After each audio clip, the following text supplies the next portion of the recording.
Yang pertama akan membahas tantangan faktor eksternal dalam perekrutan lintas negara.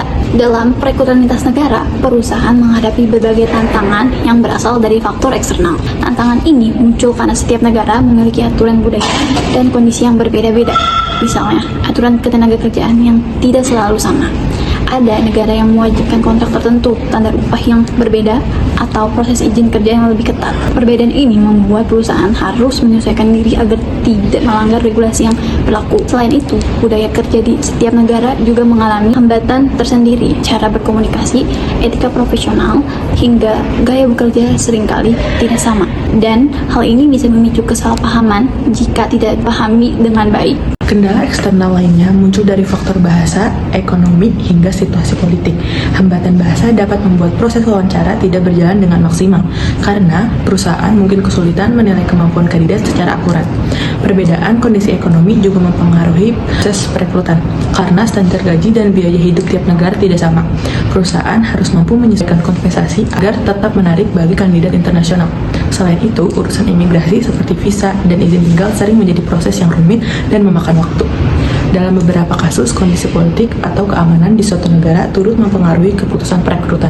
Jika situasinya tidak stabil, perusahaan perlu mempertimbangkan risiko yang mungkin muncul. Di sisi lain, tidak semua negara memiliki ketersediaan talenta yang sama, sehingga perusahaan kadang harus mencari kandidat dari wilayah lain atau memberikan pelatihan tambahan. Kita membahas mengenai regulasi imigrasi dan ketenagakerjaan dalam bisnis internasional, itu memiliki dampak yang sangat besar karena bukan hanya membatasi tenaga kerja asing, tapi juga mempengaruhi cara perusahaan global itu beroperasi melalui aturan hukum yang rumit, terus birokrasi yang berlapis, dan standar kepatuhan yang berbeda antar negara. Dalam praktiknya, perusahaan multinasional itu harus menghadapi perbedaan aturan visa, syarat izin kerja, kualifikasi tenaga kerja, serta perlindungan pekerja yang ditetapkan di negara asal. Hingga dari yang sudah disebutkan, proses legal itu bisa menjadi lebih lama, lebih mahal, dan penuh ketidakpastian. Nah, dari hal itu, prosedur seperti pemeriksaan dokumen yang ketat, kewajiban melakukan labor market test, terus pengawasan pemerintah yang semakin ketat, serta kebutuhan untuk berkoordinasi dengan berbagai lembaga, mulai dari imigrasi, kementerian tenaga kerja, lembaga keamanan, hingga asosiasi profesi, itu bisa membutuhkan waktu rekrutan menjadi sulit diprediksi dan sering mengalami penundaan. Penundaan ini berdampak langsung pada strategi perpindahan tenaga ahli internasional, karena tanpa kehadiran mereka, proses transfer teknologi, penerapan standar global, dan adaptasi perusahaan dan daya saing inovasinya itu sangat menjadi minim. Selain itu, aturan yang ketat itu memaksa perusahaan menyesuaikan strategi ekspansi internasional, seperti menentukan lokasi kantor baru, mengulang struktur organisasi, memaksimalkan talenta lokal atau regional, serta mempertimbangkan kerja jarak jauh saat mobilitas fisik sulit dilakukan. Pada tingkat yang lebih luas, dinamika regulasi ini menunjukkan adanya tarik-menarik ya kan, antara upaya negara melindungi tenaga kerja domestik, kepentingan politik, dan kebutuhan globalisasi akan tenaga kerja yang fleksibel. Membuat manajemen SDM internasional itu menjadi tantangan yang besar bagi perusahaan global. Karena itu, memahami regulasi di suatu negara itu sangat penting. Kan hanya tugas administratif, tapi menjadi pengetahuan strategis yang menentukan kemampuan perusahaan untuk tetap efisien, patuh, inovatif, dan kompetitif di tengah persaingan global yang semakin ketat, namun dibatasi banyak aturan. Itu ada dampak pada waktu perekrutan birokrasi rumit. Di proses pengajuan dan perjanjian izin kerja atau visa melibatkan banyak langkah dan koordinasi antar instansi imigrasi Kemenaker yang bisa memperpanjang waktu perekrutan hingga berbulan-bulan. Yang pertama tuh ada ketidakpastian kebijakan. Nah, perubahan regulasi yang sering terjadi dapat memaksa perusahaan untuk terus menyesuaikan proses dan jadwal kerja. Yang kedua tuh ada beban administrasi. Nah, beban ini tuh dibutuhkan pengumpulan data dokumen yang sangat detail yang menambah beban kerja administratif dan waktu tunggu. Hambatan logistik, prosedur prakeberangkatan atau pelatihan kesehatan dokumen untuk TKA atau PMI menambah keterlambatan logistik sebelum pekerja bisa memulai. Di regulasi memastikan legalitas, namun konsekuensinya adalah peningkatan biaya, waktu, dan kerumitan administratif dalam perekrutan internasional. B. Dampak perbedaan bahasa. 1. Kesalahan memahami pertanyaan wawancara. 2. Hasil tes kurang akurat karena keterbatasan bahasa. 3. Resiko salah memahami isi kontrak kerja.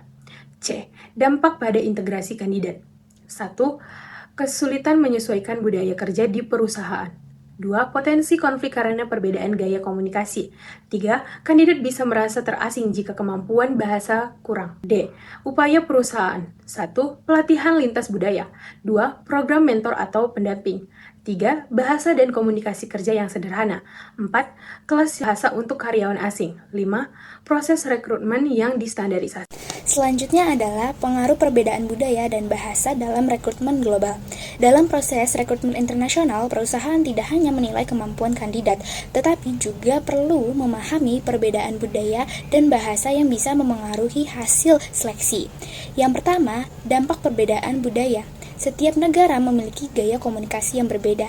Budaya high context biasanya berbicara secara tidak langsung, sedangkan budaya low context lebih jelas dan tegas. Perbedaan ini bisa membuat human resources atau HR dan kandidat saling salah paham. Selain itu, etika kerja juga berbeda. Dalam budaya hierarkis, kandidat cenderung lebih pasif, sedangkan budaya egaliter membuat kandidat lebih berani mengemukakan pendapat. Jika HR tidak memahami hal ini, penilaian bisa menjadi bias. Lalu, cara menunjukkan kompetensi pun tidak sama.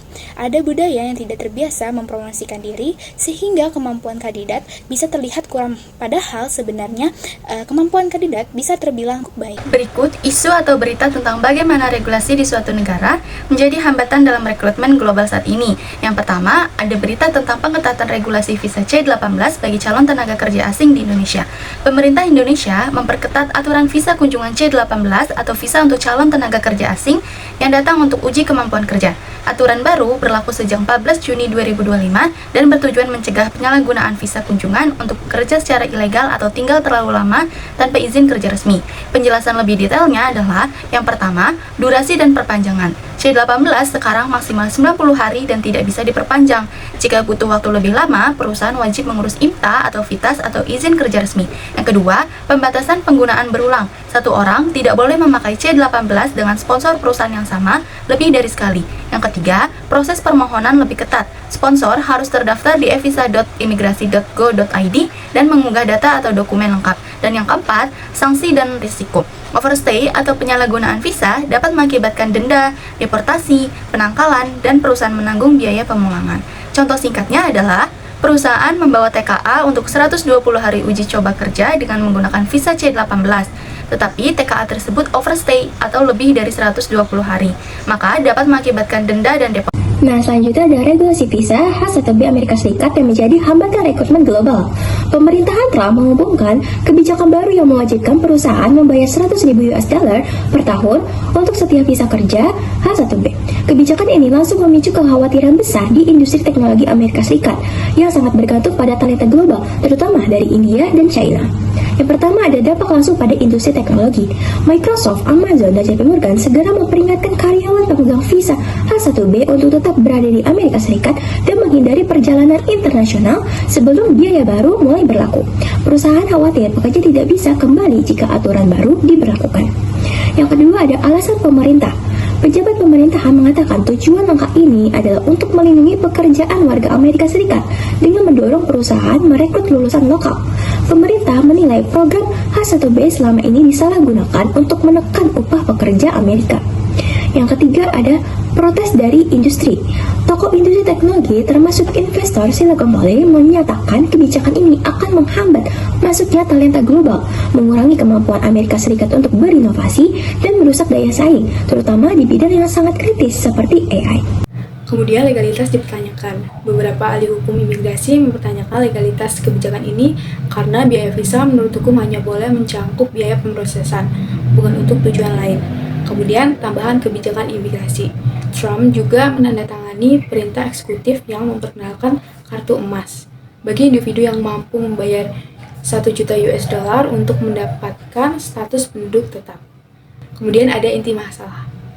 Kebijakan baru ini secara signifikan meningkatkan hambatan dalam rekrutmen global karena yang pertama biaya visa yang sangat tinggi membuat perusahaan enggan merekrut pekerja asing.